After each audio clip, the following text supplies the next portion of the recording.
months ago, my next guest stood between Mitt Romney and the Republican nomination, only to be taken down in Iowa with a brutal barrage of super PAC ads.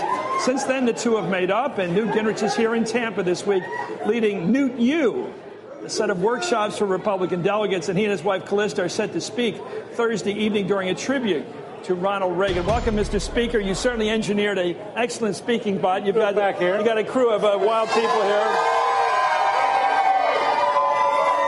He's going to pay for beer afterwards. Free beers on Newt.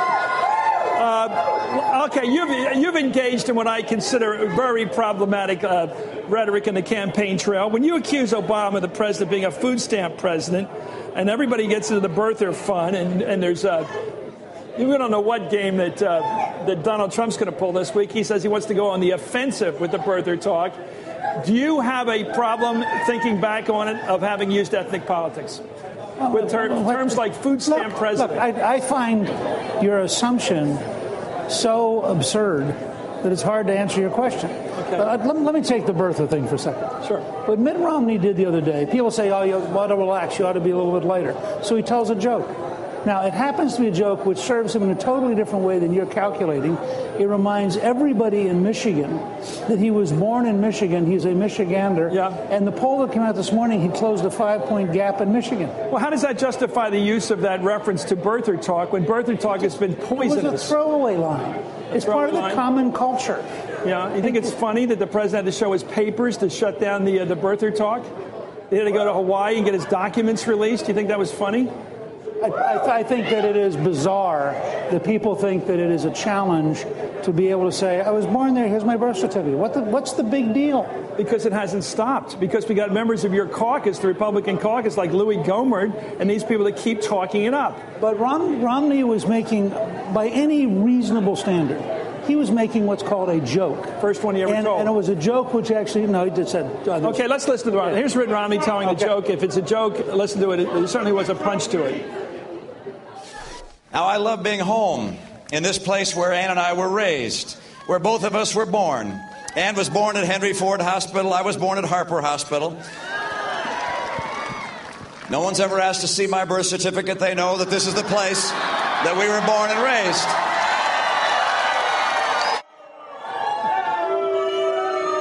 You know, it's amazing how... you know how African Americans generally, at least the people who have emailed me in the last couple of hours today, how they react to this? Do you understand they have a reaction? They think this is racial talk?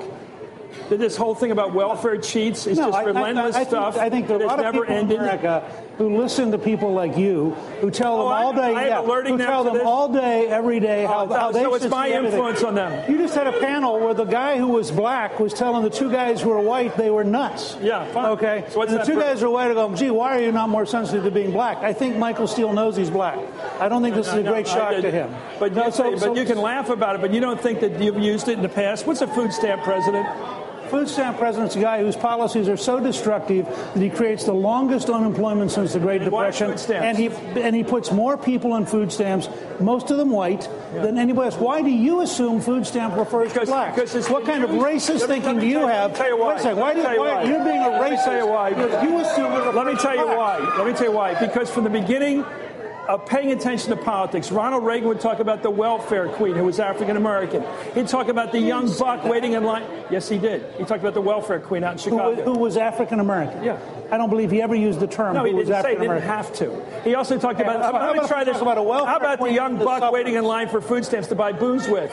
This is a history we have here, and this lingo is so clear to every African American watch right now. So we're not allowed to tell the truth about food stamps. You chuckle about it as if it's not a game you're playing. Wait a second. We're not allowed to talk about food stamps because your sensibility tells us that 35 years ago.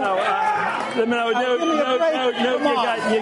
a break. You've got that diabolic smile of yours, and I know you think you're winning here, but everybody out there who's black or white knows exactly the game that's being played here. Game. You have the worst president. Oh, that's in the last shot. No, wait a second. Economically, yeah, we did put up a chart today at Newt University, which people can get at newtuniversity.com. It shows every recession since World War II. Right. All of them are up here except one. The Obama depression is down here. Now, is that a racist? Let me ask you about Romney and what he said the other day. Why would Romney say that Obama is reducing the requirements, the work requirements for welfare checks to excite and energize his base? Wait a minute. Why would he do that? What does that mean? It means that liberals who hate the work requirement, the 101 Democrats liberals who hate the work requirement, 101 Democrats who voted against it in 1996. I thought it was Bill Clinton that signed that bill. That's right. And when he said he would sign it, half the Democrats in the House voted no. Obama was against it after Clinton said he would sign it. Do you think most Americans are against the work requirement? I don't think poor people noticed it because I don't think that's in their function. But I think liberals loved it.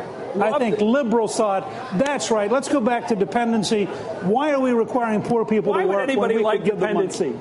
You tell me. Well, you tell me. Well, you just said they like dependency. Marvin Lasky wrote a brilliant book called The Tragedy of American Compassion, in which he outlines step by step the degree to which the left dislikes requiring people to work. Okay, we just had Howard Fineman on the show who talked about how white working women are responding so well to this ad, as dishonest as it is. Do you think they might be noticing that? What is this editorial as dishonest as it is? Because every editorial, every fact-checking group in America, every single one of them I checked, it says this ad's dishonest. PolitiFact, all the newspapers have gone through it. You know it's dishonest. I don't think it's dishonest. I helped write the bill. No, they got rid of the work requirement. Who's getting rid of the work requirement? The Obama administration. You're a perfect spokesman. No, you're a perfect spokesman. Wait a second, Matthews. Why would they have a waiver if they're not going to use the waiver? Because to get education is part of getting back to the workforce. No, because sometimes it's smarter to put a person into school so they can get a job. You're allowed to put them in school. That's not a problem. That's what they did. Okay, let me ask you about this convention. When are you speaking exactly? Well, I'm speaking, first of all, what time of night? Well, first of all, I got 2 hours a day for the next 4 days. Yeah, but with your school. University. Okay. And Calista and I are speaking Thursday evening.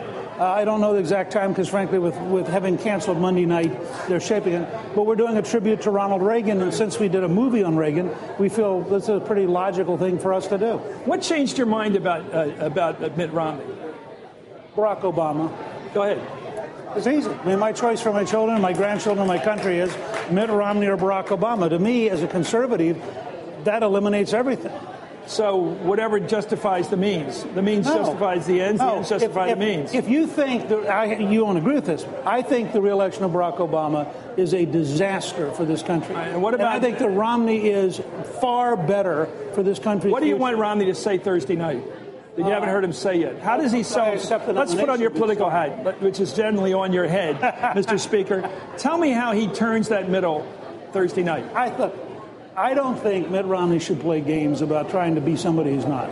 Which would be what? Look, what would be playing a game? Here's the choice. People say he's got to show his human side. He's got to do this. Look, here's the choice. Well, you know that. But here's a simple choice for America. You got a terrifically fun guy as president who'd be great to have a beer with, but he's a plumber who can't fix the plumbing, and the house is getting wetter and wetter every day. You got a guy. How do you know this new plumber of yours is going to come over when you call him? Because you got a guy who has a tradition of turning things around in business, in the Winter Olympics, as governor, and he's coming in and he's saying, okay, I've got a management personality. I'm actually kind of a CEO. But, by the way, we're going to have 4% economic growth. We're going to create millions of jobs. Right. The country's going to be better off, and we're going to have energy independence for America. So what's his problem? Why isn't he winning big? I think he will be by November. Yeah, okay, well, I think we have a challenge here. The question is, I think you're right about the plumber. The question people have is he going to come over when I need him? Anyway, thank you, Mr. Speaker. That is a